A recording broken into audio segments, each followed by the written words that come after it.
안녕하세요. 남편과 이혼한 30대 평범한 여성입니다.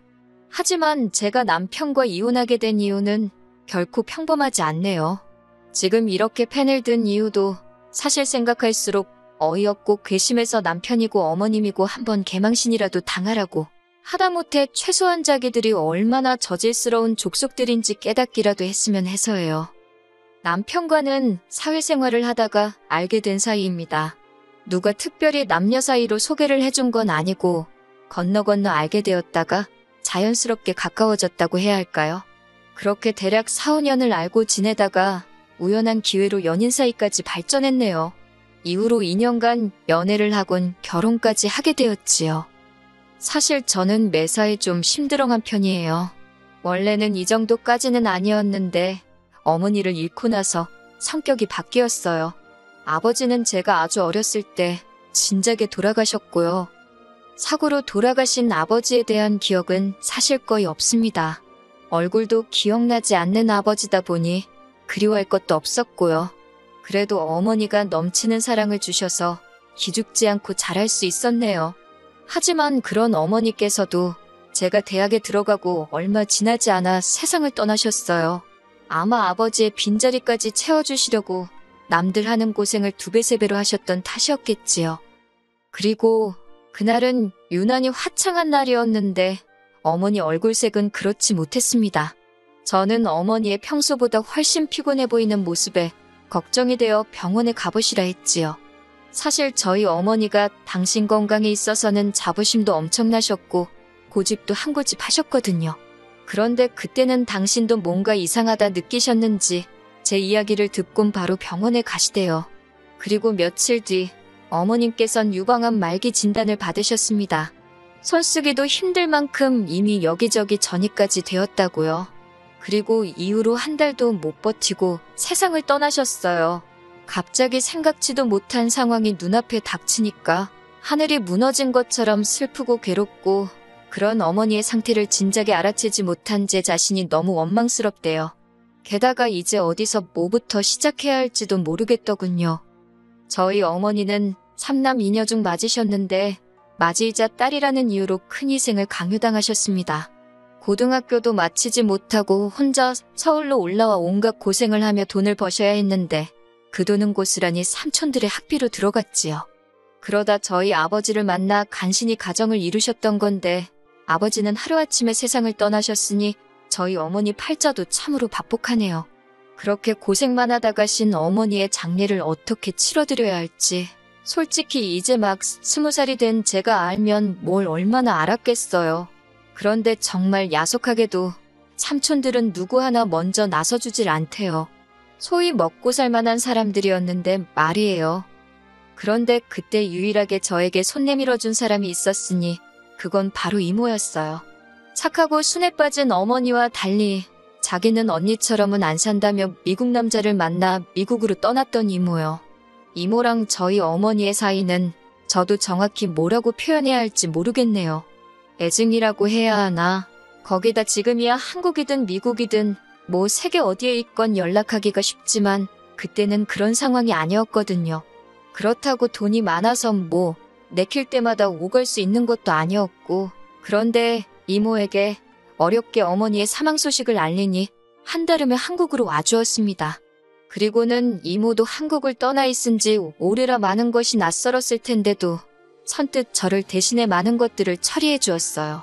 그렇게 이모 덕분에 어머니를 잘 보내드릴 수 있었네요. 이모는 장례가 끝나고 얼마 안 있다가 다시 미국으로 돌아갔습니다. 그리고 이후로는 자주는 아니더라도 이따금씩 서로 소식을 묻고 지냈어요.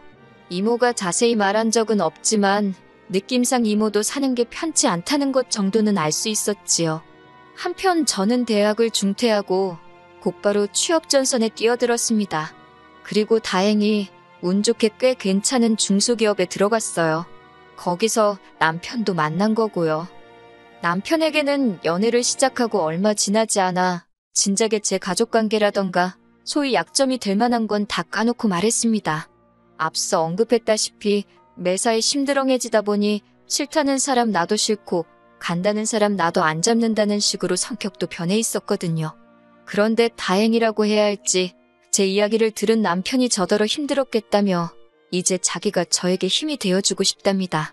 상투적인 표현이긴 했지만 그때만큼은 진심처럼 들렸고 믿고 싶었던 게 사실이에요. 처음 시댁에 인사를 드리러 갔을 때 남편이 어머님께 어느 정도 제 사정을 미리 설명해 놓은 덕분에 크게 난처한 일은 없었어요. 어머님께서 특별히 인자하거나 따뜻하게 맞아주신 건 아니지만 사람마다 표현하는 게 다르잖아요. 성격 자체가 무뚝뚝하신 분이구나 그렇게 생각했지요.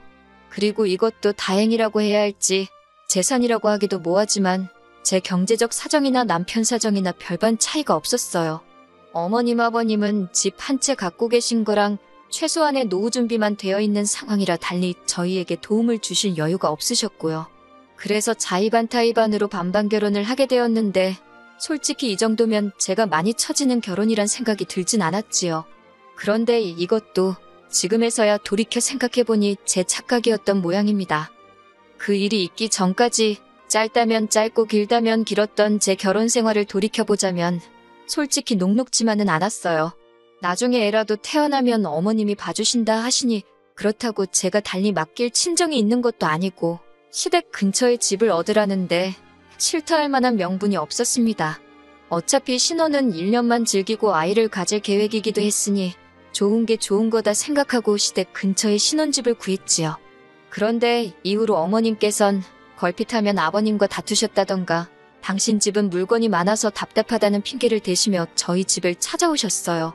뿐만 아니라 걸핏하면 이거 필요하다 저기 가고 싶다 하시며 돈을 말 그대로 뜯어가시기 일쑤였습니다. 여러 가지로 스트레스를 받다 보니 임신은 당연히 되지 않았고요. 결국 견디다 못한 제가 남편에게 도움을 요청해보기도 했지만 별 소용은 없었지요. 한편 결혼식을 마지막으로 이모와는 한동안 만나지 못한 채 계속해서 연락만 주고받고 있었어요.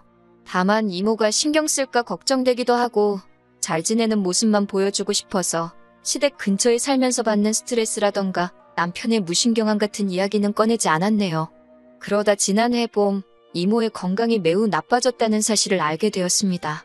처음으로 이모 입에서 한국에서 좀 쉬고 싶다는 이야기가 나왔거든요. 돌아가신 친정어머니처럼 이모도 당신 건강에 관해서는 당당하시고 고집센 분이셨기에 이모에 쉬고 싶다는 말이 예사롭게 들리지 않대요.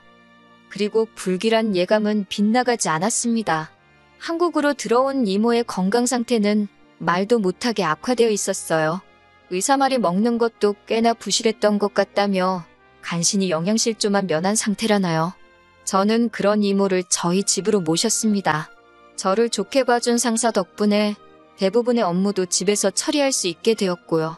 그리고 어떻게 들릴지 모르겠지만 이 모든 결정을 내리는 데 있어서 남편과는 상의하지 않았습니다. 어차피 남편에게 이야기하면 어머님 귀에 들어갈 게 뻔했고 그렇다면 보나마나 좋은 소리는 못 들을 테니 일단 저질러 보자는 생각이었지요. 그리고 아니나 다를까 이모가 저희 집에 오기가 무섭게 어머님으로부터 불호령이 떨어졌어요. 어머님께선 저더러 이게 네 집이냐고 왜 네 마음대로 하느냐고 당신 아들이 헛수아비로 보이냐면서 당장 이모를 내보내라대요.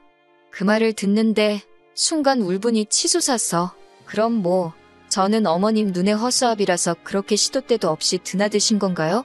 열받은 저도 지지 않고 반반 결혼했으니 저한테도 절반의 권한이 있다. 어머님은 언제 저한테 물어보시고 저희 집 드나드셨냐고 따졌습니다.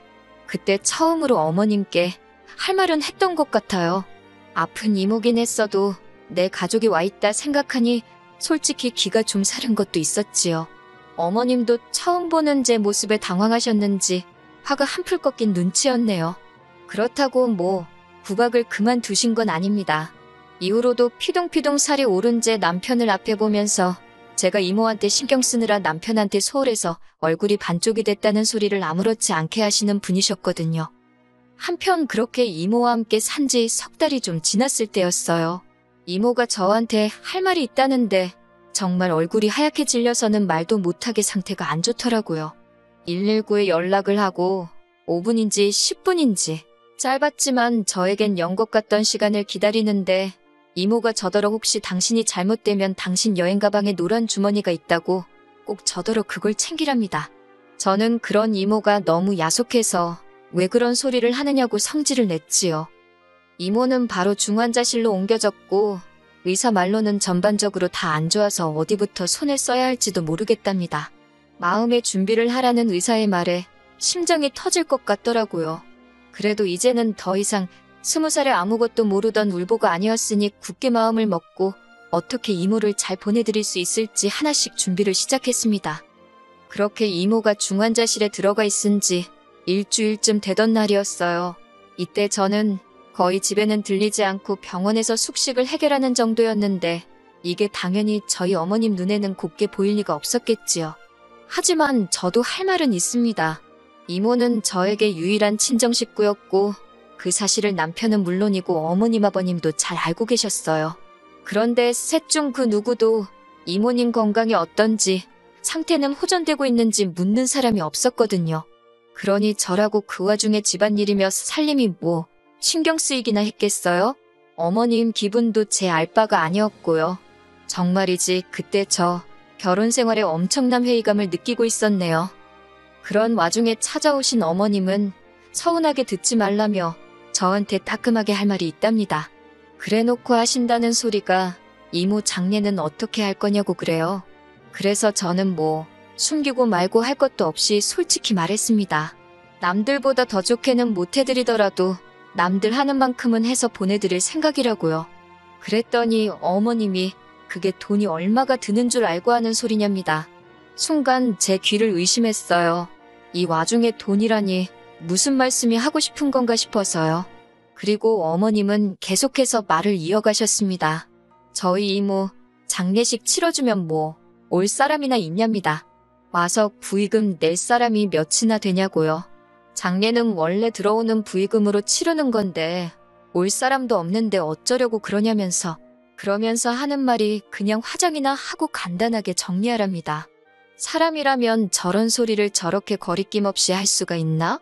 그 생각에 소름이 끼치더군요. 결국 제가 어머님더러 그딴 소리나 하실 거면 기분 나쁘니까 병원에 오지 마시라 했습니다. 부의금이고 나발이고 전 신경 안 쓴다고 제 돈으로 하면 된다고요. 그랬더니 어머님께서 부부 사이에 네 돈 내 돈이 어딨냐며 저더러 웃긴답니다. 제가 벌었어도 공동재산이니까 그렇게 마음대로 쓰면 안 된다나요. 참다 못한 제가 그럼 어머님이 그간 뜯어가신 돈이나 돌려달라고 그리고 어머님은 엄밀히 제3자시지 않냐고 그러니 그 공동재산을 이렇게 쓰던 저렇게 쓰던 신경 끄시라 했습니다. 그리고 결국 며칠 뒤 이모는 세상을 떠났어요. 어머님 아버님은 제 행동과 언행이 괘씸했다는 이유로 장례식에 오지 않으셨지요. 남편 또한 자기가 저희 이모 장례식에 참석하면 어머님과 제 사이가 더 나빠질 거라는 말도 안 되는 핑계를 대며 얼굴만 비추고 갔고요. 이모가 이 꼴을 보면 무슨 생각을 할까? 착잡하기도 하고 분하기도 하고 여러 가지로 복잡한 심정이었네요. 그렇게 이모를 보내주고 저는 남편과 정말 크게 다퉜습니다. 남편이 먼저 저더러 장례식 비용으로 얼마나 썼냐길래 네 돈 달라고 안 하니까 묻지 말라 했거든요. 그런데 남편은 저더러 말을 그따위로 하냐며 시비를 걸었고 저는 저대로 어머님이 돈 가지고 한 소리가 있었으니 남편 질문 자체가 잘못된 거라고 응수했어요. 그러다 제가 1,000만 원 넘게 들었다 하니 남편이 저더러 미쳤답니다. 절 낳아주고 키워준 사람도 아닌데 돈이 썩어나냐고요. 그래서 내가 제일 힘든 순간에 옆에 있어준 사람이라고 그러니 난 하나도 아깝지 않다 했지요. 하지만 남편은 계속해서 그놈의 머리통만 이리저리 저어대며 한다는 소리가 그러면 자기도 자기 어머님 1,000만 원 드리겠답니다. 그래야 공평한 것 같다고요. 그때 그나마 정말 실오라기처럼 남아있던 정내미가 뚝 끊어지는 게 느껴졌어요. 경제학과 나왔다더니 뭘 처배운 건가? 별 생각이 다 들었지요. 그리고 순간 제 입에서 이혼하잔 소리가 튀어나갔습니다. 그런데 막상 뵙고 나니 아차 싶기보단 그래 진짜 이혼해야겠다. 오히려 확신이 들대요. 남편도 저더러 진심이냐 한번 묻더니 그러잡니다. 그래놓고 한다는 소리가 이모한테 이러면 다음에는 또 누가 어디서 튀어나올지 아냐면서 자기도 이번 일로 저한테 실망을 많이 했대요. 결혼을 했으면 이제 저는 이 집 사람인데 고작 이모 때문에 어떻게 시어머니인 자기 어머니한테 막말을 할 수가 있냐면서 결론부터 이야기하자면 결국 그 일을 계기로 이혼하게 됐습니다. 막상 두 사람 다 이혼을 원하니까 나라에서 기다리라는 그 시간이 안 가서 죽을 맛이었지. 달리 해야 할 일도 어려운 일도 없더라고요. 장례를 치르고 얼마 되지 않아 이혼까지 하고 나니 솔직히 제정신으로 버티기가 힘들었어요. 그래도 주변 친구들과 지인들의 도움으로 조금씩 극복해내고 있었지요.